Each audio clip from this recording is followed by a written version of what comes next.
What's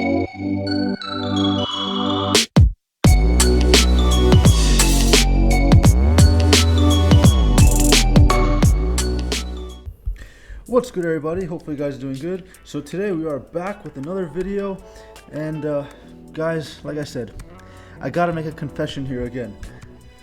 Now, I normally don't do this, but I was backed into a corner, guys. I had no choice. I had to do it, okay? I had to do it. I had to sell my Disney stock. I know, guys, I know. Selling isn't what I do. That's not my investment style. Before I continue, this is not investing advice. Before you do anything, talk to a professional in your area who knows your laws and all your tax implications, all that good stuff. I'm just here for fun and entertainment. That's it. And I'm here just to show you guys the mess I make. Okay, let's continue. Now, Disney stock has been taking a hit, but it did recover. Today is June 11th, and overall the market has been down all day, guys. So let's go kind of look back what's going on. So year to date for Disney, in the beginning it was around 145-ish, not bad, and then it dipped here with the bug, $85 a share. Now when I purchased it, it was probably around 100 something, low hundreds, I don't remember exactly. So I bought some, and I wasn't too confident in Disney, I'll be completely honest. I wasn't too confident for a few reasons I'll get into in a minute. However, as you can see, it recovered, it dropped, it recovered, it dropped, it recovered, it dropped, it recovered all the way back to 127, and then it dropped. Now, we all know Disney, we know what they do. They're a theme park, but they do a whole bunch of other stuff, guys. They have hotels, they have their theme parks, they have their streaming service, they have their cruise, a whole bunch of stuff. But right now, with the bug situation, Disney has came to a halt, basically, at this point. So from beginning of January all the way until the bug down here, they dropped about 41%, and then from then until now they have dropped about 15-ish%. Now let's look at their fundamentals over here. They've been paying dividends since 1995, so it's been a pretty long time. For the first 3 years it was not that great, and then 2000s it picked up and it was growing at a pretty nice pace. So here's the thing, guys. Upon doing further research, the one thing I did not like about Disney stock and their dividend, they pay semi-annual, which means they pay twice a year. Now, for me personally, I would like my stocks to pay every month. Why? It can compound a lot faster if you do it that way. For me, it can compound faster. Semi-annual, you basically have to wait. I don't like to wait, especially in times of uncertainty, especially right now. Guys, there are so many articles that I have found. I'm going to go over a few so you can see what I'm talking about, but there's just way too much high risk for me at the moment. As you guys know, May 5th is when Disney suspended dividends. They announced they would forego semi-annual dividend payments in July, effectively spending the dividend until business conditions begin to return to normal. S&P downgrades Disney's credit rating, adding uncertainty to the dividend. This is before the cut. And they are a mega cap though, $221 billion. So it's a big market cap. I like that. Their price is around 113 a share, but their volatility is average. And we already know their numbers are not very good right now. Everything is shut down. Of course, not going to be good. So here's an article I found on Fox Business. Again, I don't really have a political bias one way or the other. There's things on both sides I like and things I don't like. So don't think I'm picking Fox because I'm some crazy right person. So this is just an article I saw. Now let's just go over the facts. Hopefully he gives the facts. Now, the title is, Will Disney World's Park Reservation System Be a Disaster? Disney World to roll out new reservation system as parks reopen. And look at this, guys. The stocks say just got destroyed. It was ugly, guys. It was an ugly day on the market. Past couple days we had a lot of gains, but today we got destroyed. Alright guys, so here is what I'm looking at right now. Gated attractions across Central Florida's hotbed of theme parks have been getting back to business this month, and this week it will be SeaWorld Entertainment unlocking its turnstiles after nearly 3 months of collecting rust. So SeaWorld will be opening back up, as well as Legoland and Comcast Universal Orlando. I didn't even know this, guys. Did you know SeaWorld is a publicly traded stock? I did not know that. And then obviously you got Disney and then Comcast. Reservations about reservations. There were more than a few hiccups when SeaWorld's reservation system launched on Monday. Annual pass holders who had tickets that expired during the bug-related shutdown, but supposedly extended to account for missing days, were locked out. That's not good. Now let's continue here. This is a lot. I'm not going to read this whole thing. We don't have time for this. Anyways, Disney hasn't helped its case by canceling hotel dining and fast pass reservations through the summer. We all know summer is busy, right? Schools are out. People are flying from other countries and other states just to go to Disneyland. Even though it is going to be crazy, I don't think people will be flying out for this thing. I just don't. Look at all this stuff. Fast passes was the best. You don't have to wait online. You just go and skip the lines, but you can't use fast pass. The hotels, people want to stay at the hotel. They want to dine. It's not going to happen. It's making it hard to count on a Disney World getaway this summer that could be by design. And like I said, once they do open, who knows what type of measures they'll have. There's social distancing, how many people can get on a ride. The lines are going to be hella long, guys, okay? That's just my prediction. They're going to be super long because there's going to be all these restrictions. And besides that, the way that the market is looking, how many people feel comfortable to go spend hundreds of dollars to go to a theme park for a day? Just something to consider. I'm going to leave this article with this. There is so much that could go wrong with the new park reservation requirement, and that could then throw a wrench into travel plans. Disney continues to be the class act among media stocks, but its theme park business this summer will leave a lot to be desired. I'd have to say I'm on the same page. That's kind of where I'm leaning. Here we go. 1,000-sign petition calling on Disneyland to delay July reopening following the bug shutdown. Many people have lost loved ones. Disneyland is set to start welcoming visitors once again. Man, I'm telling you guys, I miss Disneyland. When I was a kid, I used to go once every couple of years, and I do miss it. It was a lot of fun as a kid. Disneyland down 7.8%. Is aiming to reopen next month, but thousands of people are asking the company to reconsider when people can resume visiting Disneyland. Disney announced Wednesday that it has set a goal to reopen the Disney and Disney California Adventure theme park on July 17th with significant... Okay, here you go, guys. If you're not listening, right now listen, this is important. With significant operational changes. Did I talk too fast? I know I talk fast. Guys, listen up. This is important.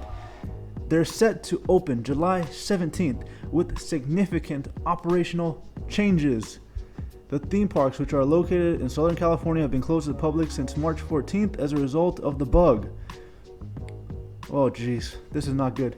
The company also announced a downtown Disney shopping area located adjacent, which means next to, the theme park would open on July 9th, while some other resorts would open July 23rd. The plans are subject to state and local government approval. Here we go, guys. Okay, this article, I like this. Market Watch. They're hitting the points that are basically on my mind. The petition also has concerns about the potential for a second wave of bug cases. And as you can see, Disneyland reopening schedule looks like the unsafest thing ever. 9,000 people signed this petition. Disneyland has posted their reopening plans.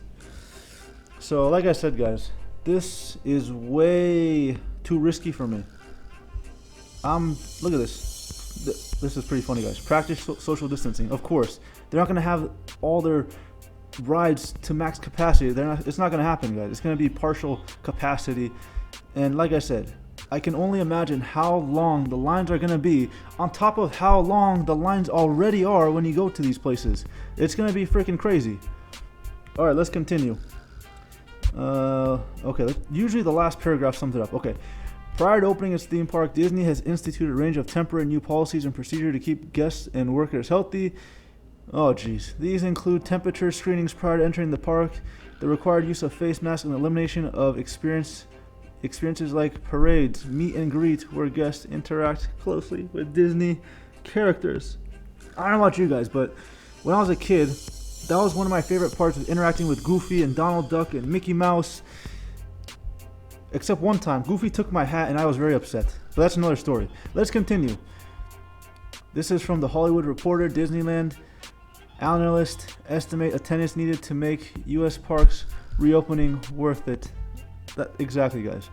There are a lot of restrictions and contingencies that are going to be something I'm definitely not attracted to at the moment with this, guys. Let's go to the conclusion here. Disney can generate enough profit to contribute to cover the incremental fixed and variable costs of operating its parks when operating about 25% of normal run rate. This means the visitor level would make the reopening of the domestic parks worth it for the company, he explained. Now, Disney CEO Bob Chapek had said on the latest earnings conference call the firm would not reopen any parks unless we can make at least a positive contribution to the overhead and operating profit level. So guys, something else I'm thinking about. When they check your temperature, let's say you're like me, you're hairy, you get hot easy, outside it's hot.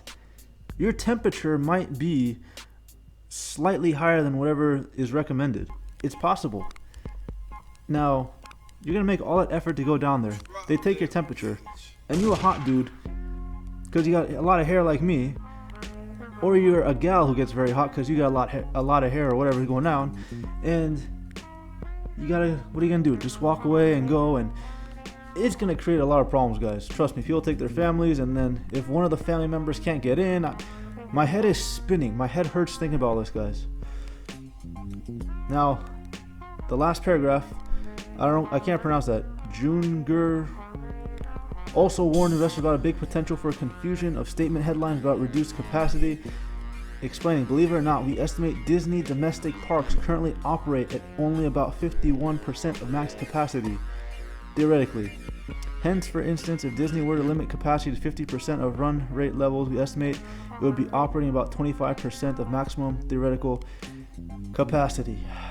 Okay, guys, we're almost there. We're almost there. Why Disney stock is dropping? So it fell on Thursday as states across the country struggled to contain the bug. Disney was down more than 5%. Because, yeah, the bug, there's apparently an uptick in cases, and you have to wonder, with people getting the chance to go out, and with all the protests, is it a causation or is it a correlation? I'll let you be the judge, but definitely we know for a fact that numbers are rising, which means more likely shutdowns are going to happen again soon. Just a prediction. Okay, in the recent days, here we go. There are more than 2 million cases of the bug, and 113,000 Americans have deceased from the disease. In recent days, more than a dozen states have recorded new number of the bug. Health officials, many of whom have long warned of a second wave of infections, are now cautioning that the first wave is far from over. Yeah, guys, and then their rivals are opening. SeaWorld, Comcast, Universal is opening. Now what? Okay, good. The last paragraph. Now, until a vaccine or effective treatment for the bug is developed, Disney parks, resorts, and cruise lines will not be profit-driven as they were before. Fortunately for Disney shareholders, Disney Plus is benefiting. There you go. So the new streaming service is kind of helping, I guess. It has more than 54 million subscribers. I haven't used Disney Plus. I'm not really big into the whole streaming services in general. You guys let me know. If you have Disney Plus, can you compare it for me compared to like Netflix, Hulu, whatever else? Let me know the quality. I'm curious. Now, guys, I like to be a little bit transparent with you guys. So this is my trade in the morning trade, one sale, June 11, 2020, just to show you guys I don't just talk and don't back up what I'm saying, okay? There's some people I know who they tell you that they sold this and they bought that, but they don't really back it up, and you just gotta basically take their word. I'm not like that. I'm gonna be somewhat transparent here. As you can see, I sold one Disney stock. This is from M1 Finance. I sold it for not that much. It was really just a small play in my portfolio. I think I was down maybe about $5 or $10 from when I had purchased it. So I sold it at a loss, but it wasn't too bad of a loss. And sometimes you just bite the bullet and you move on. Okay? Now, the last thing I want to go over with you guys, how much, let's play a game here. How much do you guys think it cost to operate Disney for one day? I'm gonna give you guys a couple seconds. Take a guess. Okay, good. So here's how much it cost. Drum roll.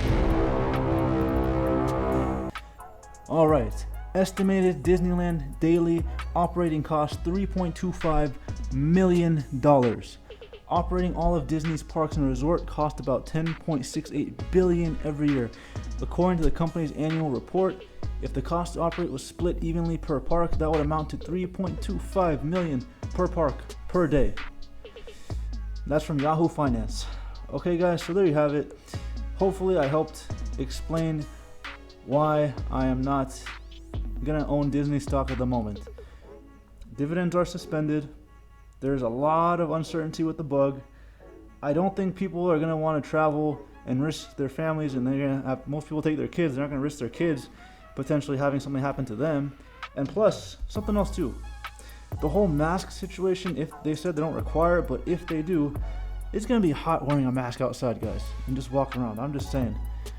I already get hot with the mask. But, that's just something that I think about in the back of my head.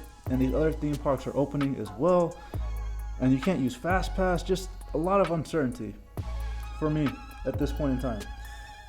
However, maybe you guys can make a case for why I should rebuy.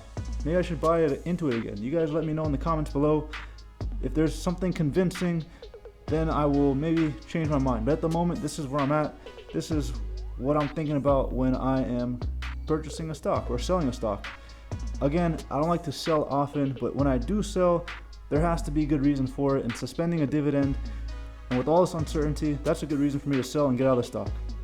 Alright guys, thank you for watching. That's gonna be our next video. As always, if you're not subscribed, don't subscribe. And if you like the video, don't forget to give it a like. Until next time, peace. And stay safe.